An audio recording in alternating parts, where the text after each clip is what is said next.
I never did anything to harm my daughter or my granddaughter. The test is about to begin. Please remain still. Casey Anthony's Parents, the lie detector test. Watch now, only on A&E. And watch next day on the A&E app. The friendship is sharing deal. Because I want one of your McNuggets. And I need some of your Quarter Pounder. There's a deal for everyone at McDonald's. Get one favorite like 10-piece chicken McNuggets, a Quarter Pounder, or a Big Mac, and get another for just $1. Price and participation may vary. Valid for item of equal or lesser value. For exclusive podcasts and more, sign up at patreon.com/partnersincrimemedia. I'm Rebecca Lavoie, and this is Crime Writers On.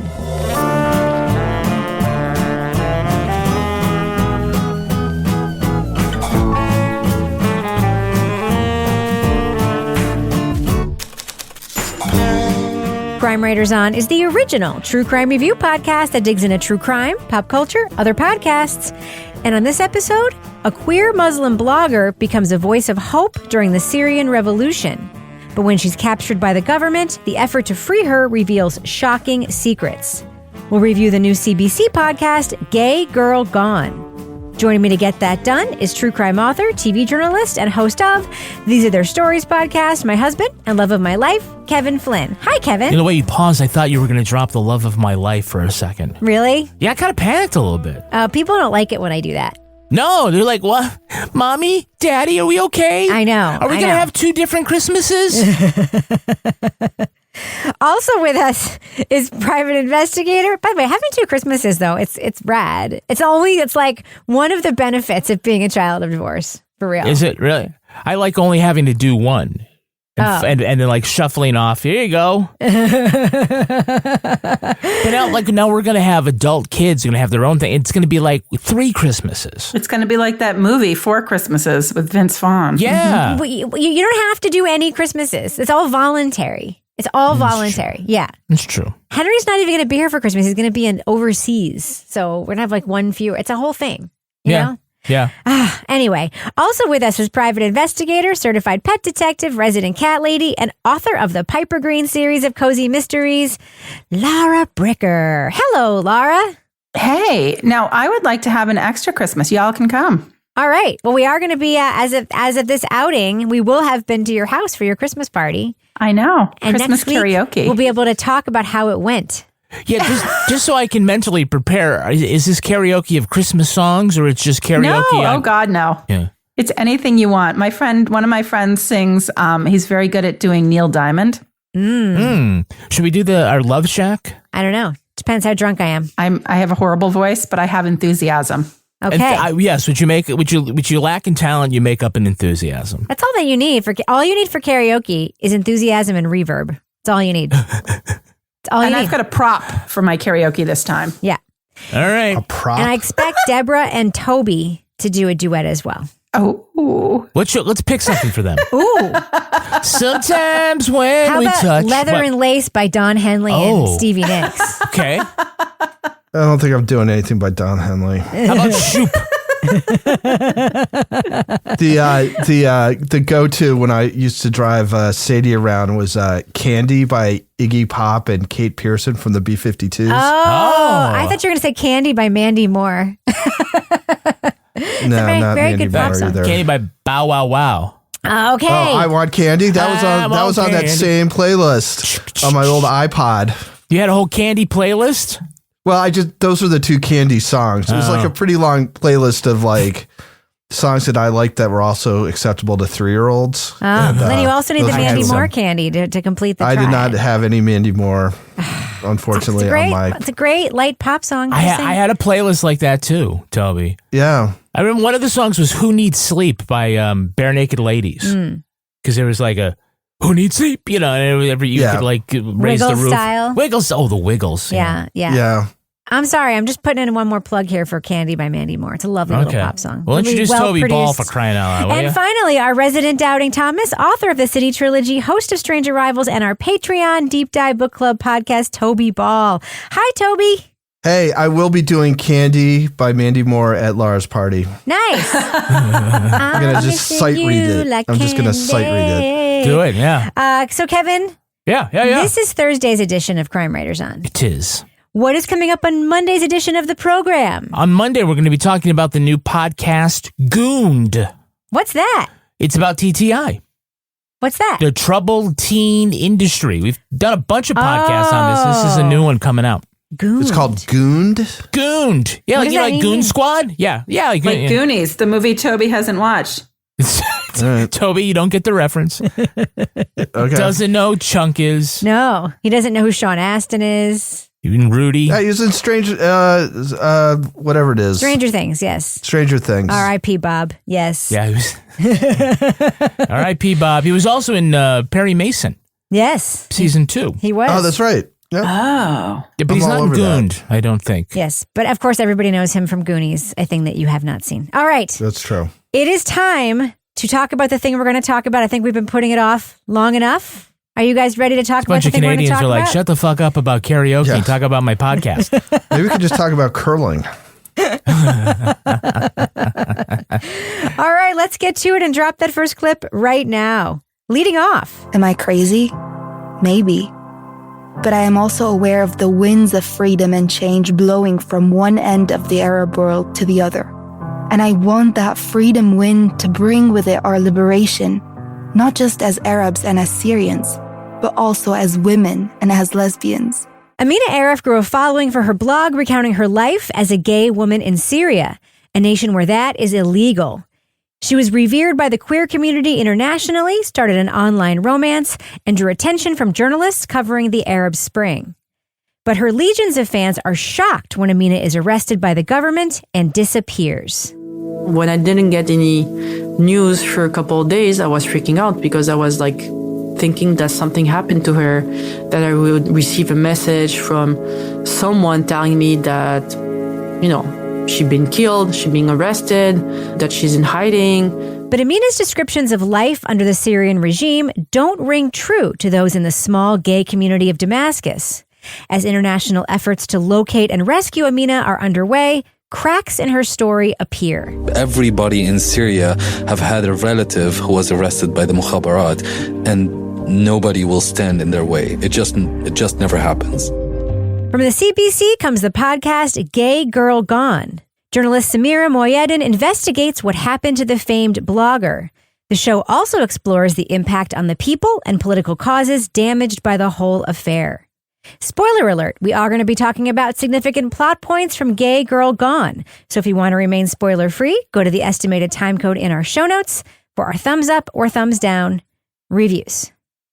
Now, Kevin, this is quite the podcast with like a story twist, right? Starts out as one thing and turns into another. Yeah, I mean, I didn't see it coming. I think I ended up having like a Sixth Sense type of reaction, like, oh, I did not know this was going to be a catfish story in many ways. And, you know, the victims aren't just Sandra, who is the Canadian woman with whom Amina is having this long distance online relationship, but there's a whole entire political movement. I think even calling it a political movement is not doing it justice. It's about a whole society, almost secret society, living in a dangerous time and place for them, that their cause gets set back because of this catfish story. But, you know, the setup is dramatic and the stakes end up being a lot higher than you think. Yeah. Toby, what do you think about the way the podcast lays out the story twist? Yeah, I thought it was good. It was interesting because when it started, like I'd actually heard about this gay girl in Damascus when I think from The Guardian back when it was current. And I don't think I ever knew sort of what happened with all that. She kind of, it's more than hints, I guess, but she doesn't just come out and be like, and then it turned out she ends up talking to a guy who is a gay man who was living in Damascus in this sort of interesting little community that all kind of hung out at his apartment. And he starts like, it just feels off to him, the way she's describing things. And then on the Gay Girl in Damascus blog, there's this tale of this confrontation between her father and like the Syrian secret police who come to take Amina away. And the father kind of like is like, I know your parents and they'd be ashamed of you for doing this. And then these secret policemen like walk off with the tail between their legs. The guy in Damascus is like, there's 100% no way that would ever happen. Like those guys show up, they've got a job to do. If they don't do the job, they're in trouble. So they're not going to let some guy talk them out of it. So there's not like this sudden like slam, like this is what the deal is. It's like suspicion. And then it becomes too much for them to overlook. I think it's just at that point, it becomes generally understood that she's fake. All right. So, Laura, I understand from your notes that you actually had an issue with the pacing of this plot reveal. Yeah, I think for me, I felt like it was almost like two separate podcasts. And I feel like basically the first 3.5 episodes were the story of what was happening in this time in Syria, what's happening with the Arab Spring, how Amina is putting her story out there in this time, and she's different, and she's coming out as a lesbian in a place where this is illegal, and she's very brave in this blog, and you're thinking like, wow, this is a really interesting portrait of this person.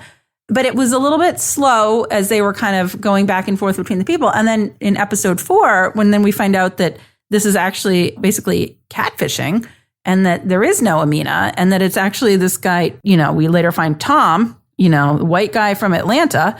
I was like, so for me, I think just because that's just like my particular preference for storytelling, I would have liked to know that up front and kind of get sucked in with this, like, how did this elaborate hoax get carried out? And then maybe add the backstory in after that in terms of how this was such a big deal at the time and the people that came into contact with Amina online and kind of play it forward that way. So for me, that was just my own personal preference. I felt like the first 3 episodes, I was like, okay. And then I was like, oh, now things are getting interesting. But I think that's just the type of story I like as well, Yeah. Don't they kind of signal that with the title? I don't know. I mean, aren't they referencing Gone Girl? Isn't that the whole thing? It's like, oh, turn it on its head. I thought she was getting kidnapped. I thought it was about her getting kidnapped and the quest to find her and all these people that were trying to find her when she disappeared, basically. That's how I read it. Especially like when we start off, we hear from, is it Sandra? Yes. She's the Canadian one. And I love, hearing a French-Canadian accent. People think the French in Canada talk like they do in Paris, like, bonjour, je m'appelle Julien. Yeah, that's just how they talk in Paris. But in Canada, it's like, bonjour. Je m'appelle Kevin. Just like that. It's fantastic. Anyway, but when they set it up with her and she's so emotional, okay, that's what email Kevin about that. CrimeWritersOn@gmail.com, but address it to Kevin. Send your email to me. So, like with Sandra, I was thinking that because she is, the emotional center, I think, of the podcast, or at least, the romantic story, and she's so sad, it's like, oh no, something happened to Amina. She's dead. She's a political martyr. We're going to find out. I am not a monster style. Like, this is the investigation. And that's why I was kind of blown away by this twist. Only thinking about it makes me cry, actually. Give me a second, okay?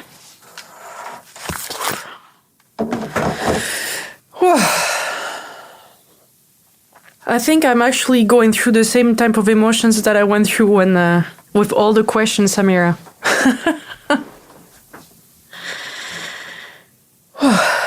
I didn't see it coming that she didn't really exist, and it's a catfish. So I'm with you, Laura. The title didn't signal anything to me other than it was a clever title. But again, I thought this was going someplace else, and it ended up going a place that I was actually found much more interesting. One theme of this podcast that I really like that it gets to near the end is how the things that you want to believe to confirm your own biases, right? And that the Amina story confirmed the Western white progressive feeling of like following something that you feel good about that sort of says something about Middle Eastern culture and, protests that makes us feel good and feel edgy about something that we follow, right? Mm-hmm. And that we want it to be true, right? And that's something that Danny talks about. That's something that we hear the reporter who wrote the book about the Amina hoax. That professor, yeah. Yeah, that's something we hear. But it's interesting to me is the early people who suspect is Danny, the guy who lives in Damascus, and the blogger that we hear about who works on the gay blog Now remember, this is back in 2011, right? Mm-hmm. And she immediately kind of suspects that Amina might not be real. But she also knows that she's going to get blowback for suspecting it because, she doesn't want to sort of say that like this gay woman isn't a real gay woman. She knows there's going to be some blowback, but she just is like, I love when she says this over and over and over again. I fucking hate liars. Mm-hmm. And she just has this sort of sense about it because no one's ever met her. No one's ever, it's like all the hallmarks are there. And Danny is the one, I believe, who reaches out to Andy Carvin, right? Who was working, I think he was at the New York Times and then he moved to NPR. And Andy Carvin is one of the reporters who sort of stays on it. So Toby, what do you think about the fact that like there are hallmarks of lies, but there are some lies that a lot of people really want to believe because it does really solidify the foundation of our values and of like who we are as quote unquote good people on the right side of things. Yeah, I mean, I think like good con men, what they do is they kind of suss out what you believe about yourself, what you believe about things, what makes you feel good to believe in. And then they kind of use that against you in order to kind of suck you in. And that's what it seemed like this guy Tom did, is that he had a pretty good sense of what a certain segment, which is, essentially liberals in America, thought about gay rights and about the Middle East and all these different things, was able to put it into a package, which was Gay Girl in Damascus, which would be attractive to people to kind of latch onto and sort of pull for and be a rallying cry. Or in his words to the Brazilian press, she was a messiah for the LGBTQ people of Syria. Tom. Which I assume Danny had an aneurysm when that happened. It's just absolutely unbelievable. I love Danny. Danny's my favorite. Yeah, I mean, as far as Tom's motivation, we takes a couple of stabs at explaining but I don't know if it's that he's not being sincere, but he's certainly not being intellectually honest about it. Tom's a prick. Yeah, I mean, it's like he says, I'm trying to bring, shed some light on some of these issues for people that, he isn't. I mean, that's not his motivation. He's just basically, he likes to write the blog. He likes the attention. And I think basically he's setting up a funnel so that the people that read that blog will then subscribe to his Patreon. Oh, stop it. And then get all what? He doesn't have a Patreon. We do. Oh, that's right. This is long before Patreon. Yes. Yeah, okay. Are you trying to get people to subscribe to our Patreon right now? Well, I don't have a Substack. So yes, we're going to do the pitch for Patreon at patreon.com/. I bet Andy Carvin has a Substack. Partners in Crime Media. Yeah. We get all sorts of cool stuff. They're all different levels and you get different things. You can get episodes of Crime Writers on early and ad-free. You can hear Laura Bricker's Leave It to Bricker podcast. That's right. And you can get bricked. You can get bricked. Also have a great podcast. It's called Toby Ball's Deep Dive Book Club. And Toby just gets together some really interesting people. Obviously, they read a book and they do what every book club does. They discuss it and what they liked about it. And Toby, for 2024, what are some of the titles that you have that we're going to be hearing you discuss? Yeah, so we got some good works. One thing we're doing is the first ever movie on the deep dive. We'll be talking about Killers of the Flower Moon, and that'll be in February. We've got The Good Girls in Ordinary Killing, which is about the murder of two girls in India. The Brothers, which is about the Tsarnaev brothers, who were responsible for the Boston Marathon bombing. The Wager, A Tale of Shipwreck, Mutiny, and Murder by David Gran, who's a deep dive favorite. We'll be doing a novel as well this time called Bright Young Women, featuring Rebecca Lavoie, our very own.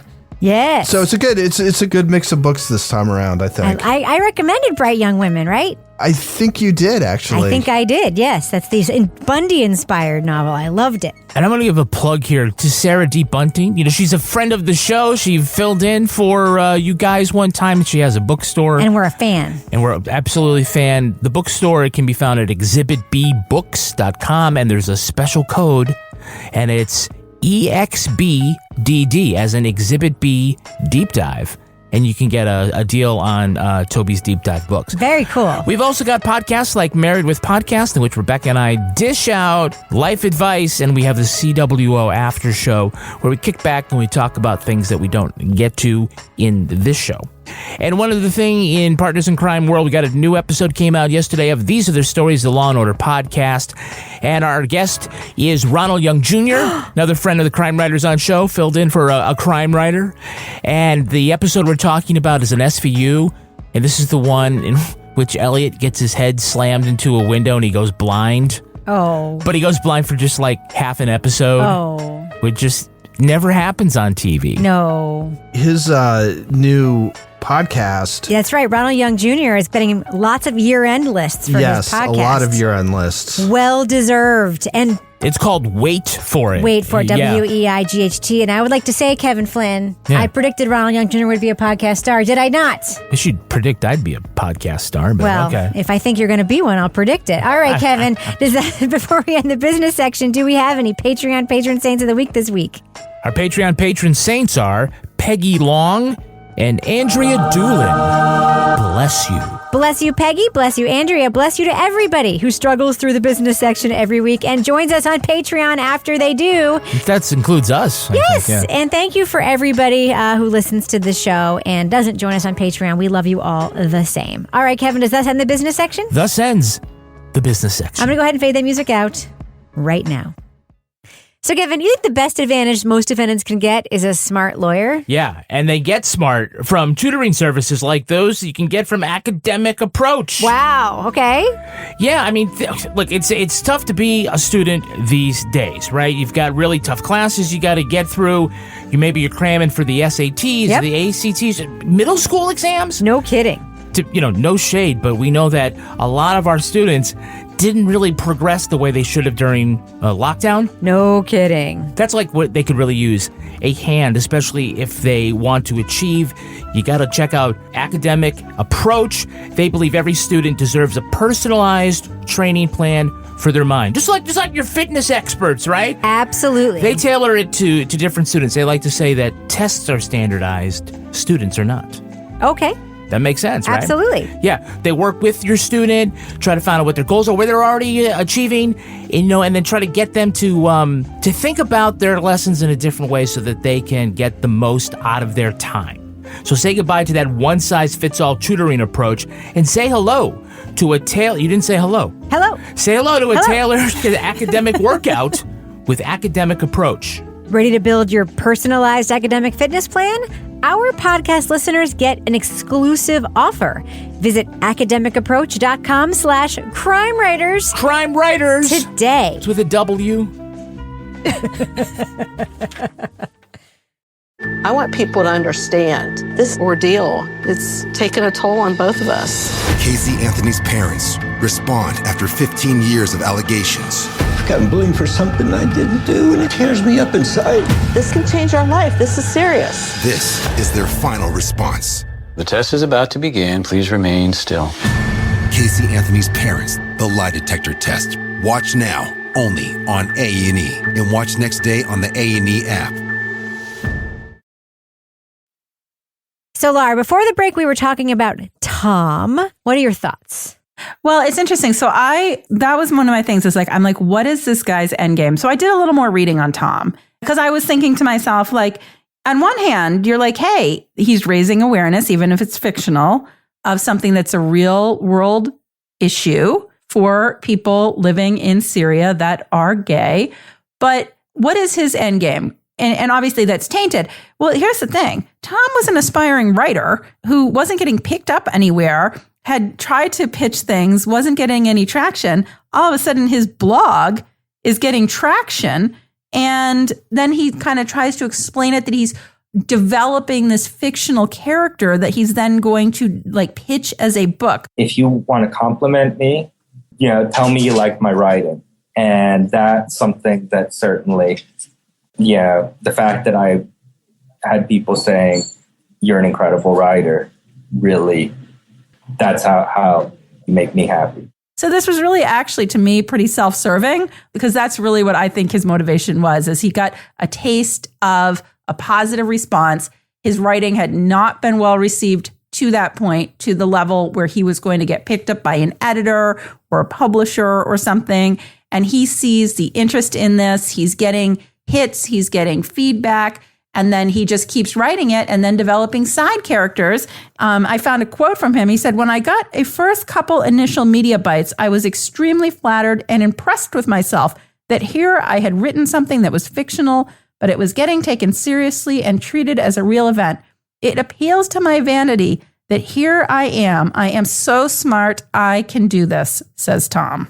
Yes, but he had multiple affairs with people online, including another cis white straight guy who was also posing as a lesbian online. That's the best. Hot stuff. Part of me thinks... Are you touching your boobs? Are you touching your boobs? Part of me thinks, as Danny said, and Danny's outrage of them, these men just co-opting this and just like jerking off as they write this fiction, which is probably true. Probably. Yeah, sexting with somebody. The idea absolutely. that it's these two... You cut to it right The there. idea that these two cis straight white guys posing as lesbians online, writing to each other. I'm sorry. I know it's horrible, but there's something about that is also fucking hilarious to me. It's like a very black comedy. And that Tom's wife, who I guess is still with him, who's like, I'm beyond outraged. I'm like, how beyond outraged you are at the affairs that your husband had with multiple people? Like, he had legit affairs with people online. More than Sandra? I didn't. The man. He had an affair with Paula, who was also a man. Oh, that's right.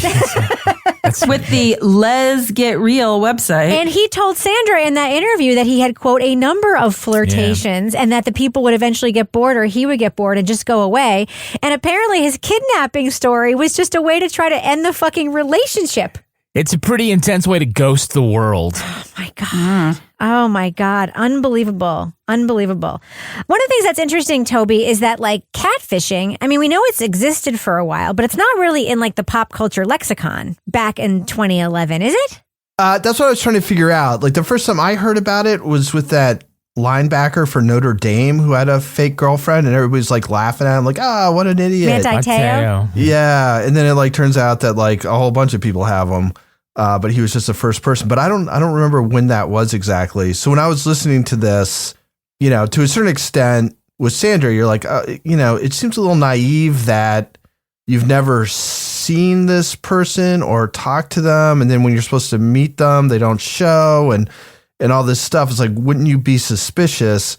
But if that wasn't in the air at that time, like I could see where maybe you wouldn't, or you would at least be sort of deceive yourself enough to kind of keep it going. But I wasn't sure. And where normally I would just look it up on the internet, I was driving, so I couldn't do it. Well, we just did a little spot research and Catfish, the movie, came out, Kevin, in 2010. Yes. But I think it got into the zeitgeist in 2012 when the MTV show came out. But you're right. I mean, I think it was probably easier to be a catfisher when nobody knew it was a thing. Yes, and the phrase catfishing actually came from the movie Catfish. Yes, yeah. Because that's where the guy made up the phrase. I think it comes from, and now we're going down a rabbit hole here, but what was it that there was something where that sailors would bring barrels of fish, and the fish, if they were left alone, they would just die, so they would throw in a catfish, which would chase them around. Yeah. It made their life interesting, so that I don't know. It was a fake story. Yeah, I'm not telling it correctly, no, but it was something you throw a catfish in with a bunch of other fish to maintain the vitality of all the fish. Right. So, Kevin, when you heard some of these stories about these blog posts, you had suspicions?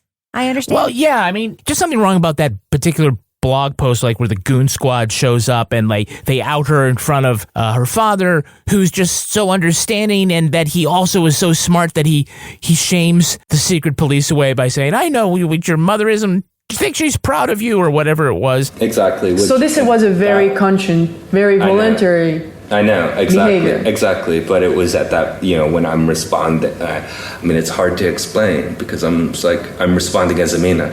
This is Amina responding. Yeah. Amina doesn't want you to go away. I know, but this is where it's sick. It wasn't until Danny Ramadan also said it that it clicked for me, like, oh yeah.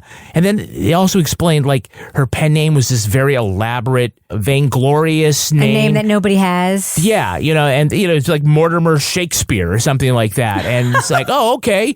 Then I was like starting to think, okay, there's something here. And obviously other people were onto it. And it makes sense.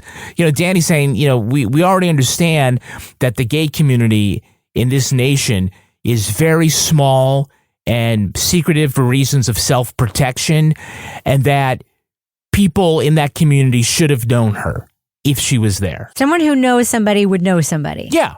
Yeah, it's really interesting. And the same thing was true with Paula, Lara. There's another really sus detail there where Paula was supposed to be hearing impaired, right? So Paula, like the excuse was, my father, the major, does all my communicating for me. That's, in the land of technology, sus, right? Yeah, well, and I think that's one of the things when you hear about the Paula situation and then you hear about Sandra and how Sandra gets sort of sucked in as well, because you can see how she just keeps explaining away the suspicion, like, oh, well, the reason I can't talk to Amina is because it's like dangerous to talk over there. So that's why we only can communicate via email or texting. And then she tries to call once and gets somebody on the phone that's like a man that's talking. And she's like, oh, well, that must just be like a relative or something. And so there's always an explanation for why you can't talk to the real person.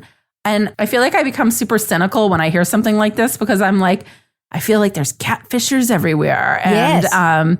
Yeah, and it's so... Laura, you're on the apps. You have to know there are catfishers everywhere. I know. I had an AI person that I thought was talking to me, but I busted him. Yeah. So no, I mean, it's sad though. And it's sad in the case of Sandra, because then not only does she get sucked in, but when Amina is now disappeared, she launches like a lot of like efforts to try to help her and find her and raise awareness and all this. And it's like, it was quite an elaborate scheme to keep her on the hook by coming up with like, oh, well, my internet access is blocked, so you can't talk to me on the phone or Skype. And, it does make sense, because this is like the Arab Spring and there's a lot happening over there right now. And there's a lot of unrest. And of course, that's why she can't talk. But we're still in a relationship, Here are the things that shock me. I've known since 2012, 2011, how to look at the IP address on the header of an email. I have known since, back then, how to reverse Google image search. The Guardian did neither one of those things. Toby, what do you think about The Guardian and their journalism here? They used this photo that they were just sent, and then when the woman who said, that's me, they swapped the photo out for a different photo of that same woman. Love Janessa. It's not great. I don't know. I read The Guardian a lot. So do I. It's kind of troubling that money happened. when they have their fund drives. I mean, I would expect this from the Daily Mail, but I don't know. I read a lot of the Daily Mail as well. I don't know. I mean, it just seems like even if the reporter was going with it, like, wasn't there an editor who's like, can you like fact check this at all? Like, why do you think this is the right person? And if the answer is because it's on their blog, maybe dig a little further, or the fact that they don't show up might give you suspicion, or they had enough.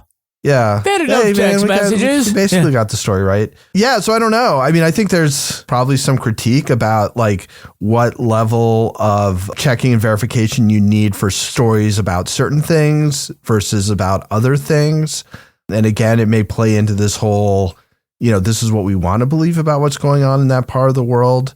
And so this story feels important. And so you run with it, even though it's not real. Like if it had been a different story, would it have been as shoddily checked as that was? I'm not sure, but it was kind of shocking that they didn't do something that would have literally taken them like 30 seconds to do. And you would think that like, I would ask like a freshman in high school to do that on a paper. Yeah. So I don't know why one of the major newspapers of the world wouldn't. Yeah. Right click on top of the email and look for the IP address from which it was sent.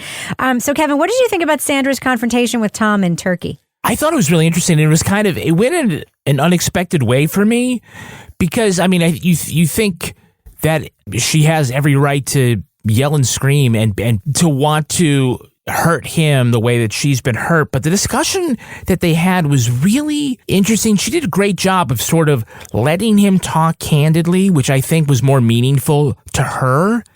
And I think they got him to open up more. I thought it was an extraordinary passage. I don't know if she really got an apology in the right way. He didn't come off great. He didn't come off great. Exactly. So this was a very conscious, very voluntary. I know, exactly, behavior. exactly. But it was at that, when I'm responding, it's hard to explain because I'm responding as Amina. This is Amina responding. Yeah. Amina doesn't want you to go away. I know, but this is where it's sick. He seemed to be willing to talk and to take some responsibility. But this is like what we've been saying here, is that he takes some and he likes to, ascribe it to higher goals.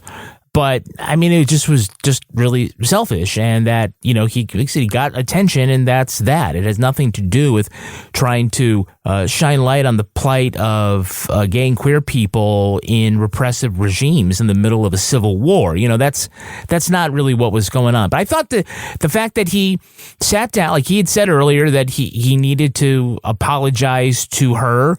Apparently he hadn't done that, but he was willing to do that and to let at least the audio roll. But it was, it was different. Like, we had that kind of thing within Mordecai, where he was much more cagey, and I don't know if he was satisfying other than sort of verifying our thoughts that, Mordecai's a bad dude. And this isn't to say that Tom isn't a bad dude, but it was sort of in a completely different way. It's complicated, but the hurt is real. Yeah. And the damage that he did to those causes is real. I want people to understand this ordeal. It's taken a toll on both of us. Casey Anthony's parents respond after 15 years of allegations. I've gotten blamed for something I didn't do, and it tears me up inside. This can change our life. This is serious. This is their final response. The test is about to begin. Please remain still. Casey Anthony's parents, the lie detector test. Watch now, only on A&E. And watch next day on the A&E app. The friendship is sharing deal. Because I want one of your McNuggets. And I need some of your Quarter Pounder. There's a deal for everyone at McDonald's. Get one favorite like 10-piece chicken McNuggets, a Quarter Pounder, or a Big Mac, and get another for just $1. Price and participation may vary. Valid for item of equal or lesser value. All right, let's do what we do. Let's let our listeners know, should they check out Gay Girl Gone? It's a podcast from the CBC. Laura Bricker, what do you think? Thumbs up or thumbs down for this podcast? I'm going to go mild thumbs up with this podcast. I think it was a really interesting topic. It's something that is important to put out there in terms of, there's a lot of backstory here about what it's like to be gay, living in Syria at this time. And you get a real window into that. For me, the reason I'm going mild thumbs up is that I just like a story told a little bit differently. And I felt like there was some momentum that was gained in like the middle of this podcast in terms of where the episodes fell. And I would have liked that portion of the story to maybe have been told in a little bit different way. And that's just a personal preference for me. It's just, that's sort of my particular preference when I'm listening to something. So for me, I felt like there were some pacing issues that didn't pick up in terms of the momentum of the story. And if it had maybe been rearranged a little bit, I think it could have had more impact. Toby Ball, what do you think? Thumbs up or thumbs down for Gay Girl Gone? Yeah, I'm a thumbs up for this. I don't think I had the same problem that Laura did necessarily with the pacing. It's a little bit hard to talk about this story without giving spoilers, but I will say that this podcast is about a bunch of different things, right? And some of them are very complicated and some of them are not very complicated. And I don't know. I just felt as I was going along, I just ended up thinking about a lot of different things that sort of surrounded this story, which I think is the mark of at least for me, of a good podcast. If I sort of, it spurs me to thought about different issues. They've got some really interesting people who they talk to, some of the stories that they have that are sort of adjacent to the main story, that give context and stuff I thought were fascinating and could have been their own podcasts, actually. So, yeah, I thought this was really good. I give it a strong thumbs up. Kevin Flynn. Yeah, I'm going thumbs up. I agree. It's hard to talk about some of the stuff without spoiling it. I gotta say that, I never really gave serious consideration before to the lives of queer people in a place like Damascus. I probably just thought, oh, well, it's similar. It's in the U.S. There are places where you have to stay closeted. Otherwise, bad things might happen to you, and that super sucks. And I really, until listening to this, I really didn't understand how dangerous and different it is for queer people in a oppressive regime where your existence is not like just a religious objection, it's a political threat. And that ends up being something that fuels a lot of what comes next, that fact. And it has to do a lot about different kinds of deception. I almost lost interest when we got to episode 5. We kind of get away from the investigation, but it really came back when we talked about all of the bigger issues surrounding what happened in this case and its effect on people and its effect on these political causes and the right of self-determination of queer people in that part of the world. And so for all of those reasons, I'm going thumbs up with this. I'm going thumbs up too. I think aside from the fact that this podcast is really interesting and has a really great story arc that I think people should definitely tune in for. Definitely shines a light on an issue that isn't just important in places like Syria, but is important like places right here. Right now, there are a whole lot of people that believe queer people should not exist as human beings. And this podcast shines a light on that in a way that we should be shining a light on it all the time. So that's just one of the issues that this podcast highlights that I think is really important to talk about constantly. But again, there's a really, really interesting story twist here that we will not reveal in the spoiler section that makes this podcast worth listening to. So yeah, it's a thumbs up for me for Gay Girl Gone. That's going to do it. But before we go, Laura Bricker, do we have a cat of the week this week? So I would like to thank the person who put the holiday pet contest thread on our Crime Writers On discussion group. We are always looking for holiday outfits for our pets. We are. Toby's looking for that too. Yeah, 100%. Toby is always looking for. Toby's got a new kitten in his family. That kitten totally needs a costume. So Kristen Shimpey has Appa Bear and Bailey, 2 dogs dressed up in their little Santa hats next to the tree, and they look absolutely adorable in these pictures. I am just all here for the holiday pet contest. And I'm also all here for Kevin Flynn's stinky shoes. And that is the cat of the week. Laura Bricker, if folks want to reach out to you on social media to show you their cat costumes, how can they find you online? You can find me at Laura Bricker.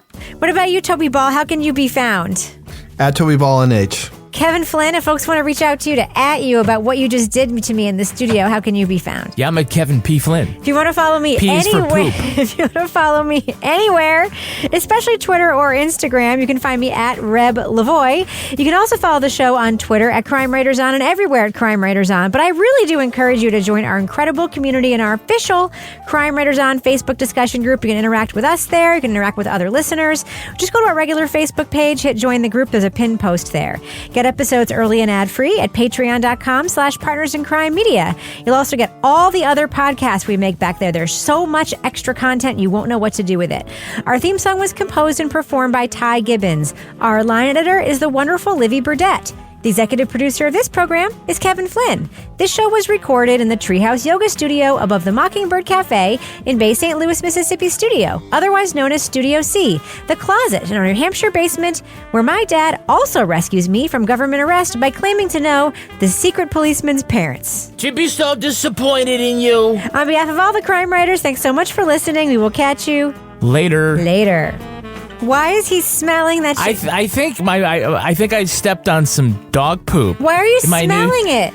Well, because it just looks like dirt. But these are my new Vans, man. This is one of the pairs of shoes that Payne Lindsay sent him. Yeah. Oh no! Yeah. Don't what is smell. that? If there's something on the shoe, don't put it up to your nose. Well, just clean it off in the sink like a regular nose. person. If it's just dirt, it's one Disgusting. thing. Hold it up to Rebecca's nose. She'll tell you. Kevin, Laura Bricker, if folks want to reach out to you on social media, stop it. Okay. Yeah, it's poop. All right.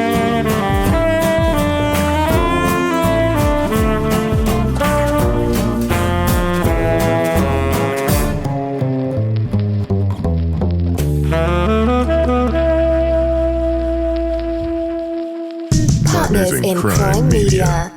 The friendship is sharing deal. Because I want one of your McNuggets. And I need some of your Quarter Pounder. There's a deal for everyone at McDonald's. Get one favorite like 10-piece chicken McNuggets, a Quarter Pounder, or a Big Mac and get another for just $1. Price and participation may vary. Valid for item of equal or lesser value.